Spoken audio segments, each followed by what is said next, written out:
Imagine sailing into a vast, white unknown, a world of ice and silence, searching for a legendary passage that could change the world. This was the reality for Sir John Franklin and his 129-man crew in 1845. They embarked on a quest for the fabled Northwest Passage, a shortcut through the Arctic that promised to revolutionize global trade. With two state-of-the-art ships, HMS Erebus and HMS Terror, packed with enough provisions for 3 years, they were the very picture of British naval confidence. They waved goodbye, sailed into the icy horizon, and then vanished. For years, the world waited. What happened to Franklin's men? The silence was deafening,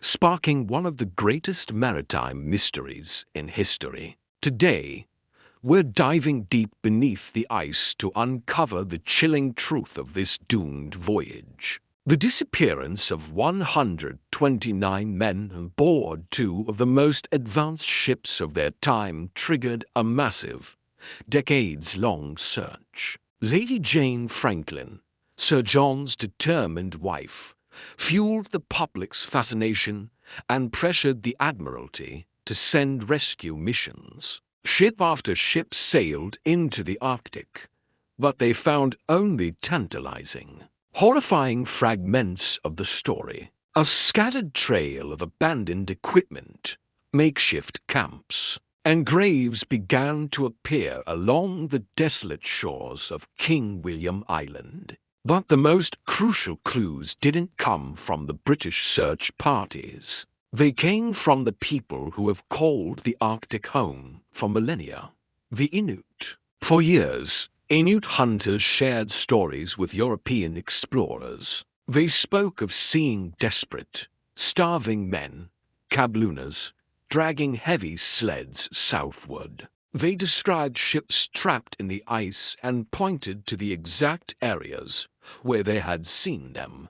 These oral histories were invaluable, yet for a long time, Victorian society largely dismissed them. The accounts contained details that were too grim for the public to accept, particularly the shocking evidence of cannibalism among the crew. Inuit hunters reported finding human bones, cracked open to extract the marrow, in the cooking pots at the abandoned camps. It was a horrifying testament to the crew's desperation, a truth that clashed violently with the heroic image of the British Royal Navy. But these stories held the key. They were a living map, passed down through generations, pointing to where the ships and the truth lay buried. For over a century and a half, the mystery endured, but the Inuit never forgot. Their knowledge was the flickering candle in the long, dark night of the Franklin mystery. Then, in 2014, everything changed. After years of modern searches combining cutting-edge technology with those invaluable Inuit oral histories, a breakthrough. A team from Parks Canada, guided by the stories of Inuit historians, located a shipwreck using sonar. It was HMS Erebus, found in the shallow waters of the Queen Maud Gulf, precisely where Inuit testimony had suggested a ship had sunk. The discovery was monumental. It was like finding a ghost ship, a time capsule from the 19th century resting on the seafloor. 2 years later, in 2016, the second piece of the puzzle fell into place. Acting on a tip from Inuit ranger Sami Kogvik, researchers found the remarkably well-preserved HMS Terror in a bay further north, a place now fittingly named Terror Bay. After 168 years, the lost ships of the Franklin expedition had been found. The silent witnesses to the tragedy were finally ready to speak. The discovery of the wrecks opened a new chapter in the investigation.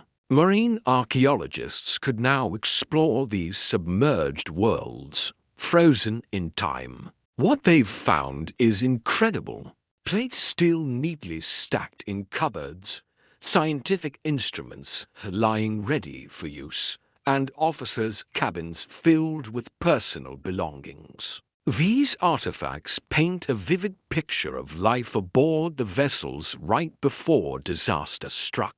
They show us men who were explorers, scientists, and individuals with families and lives back home, not just nameless victims. The preservation is so extraordinary that books can still be seen on shelves, and glass panes remain intact in the officers' quarters of the Terror. Each object recovered, from a single button to a full set of officers' dinnerware, helps us piece together the final, desperate days of the crew. One of the most significant clues found long before the ships was a single piece of paper, discovered in a stone cairn at a place called Victory Point. This document, known as the Victory Point Note, is the only official written communication ever recovered from the expedition. It contains two messages. The first,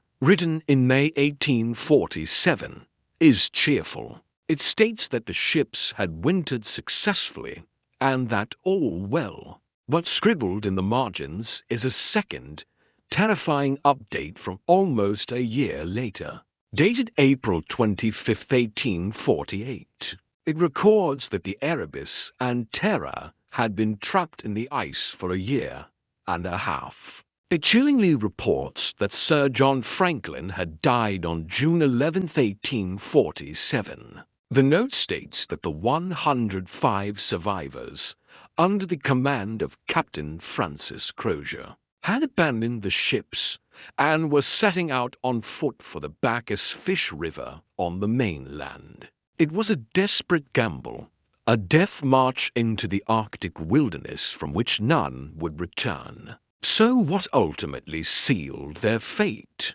For a long time, the leading theory was lead poisoning. The ships were supplied with thousands of tins of canned food, a new technology at the time. The theory was that the lead solder used to seal the cans had leached into the food, slowly poisoning the men, clouding their judgment, and weakening them physically. Early analysis of remains found on land seemed to support this. However, more recent and sophisticated research has challenged this idea. While the men did have elevated lead levels, it's now believed it wasn't the primary killer. Instead, the evidence points to a more familiar and brutal trio of Arctic adversaries: starvation, scurvy, and exposure to the brutal elements. The abandoned ships and the desperate march south were the actions of men running out of food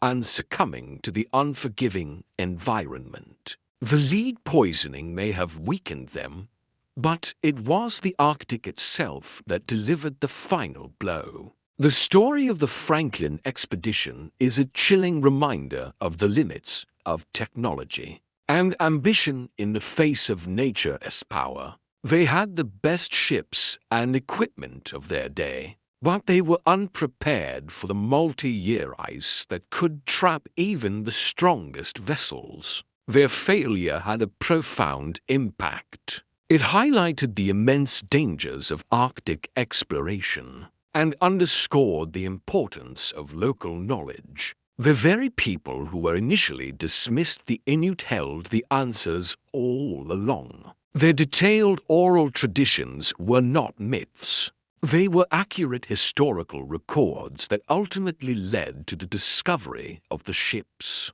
The Franklin mystery has become a powerful lesson in humility and in the necessity of listening to and respecting indigenous knowledge.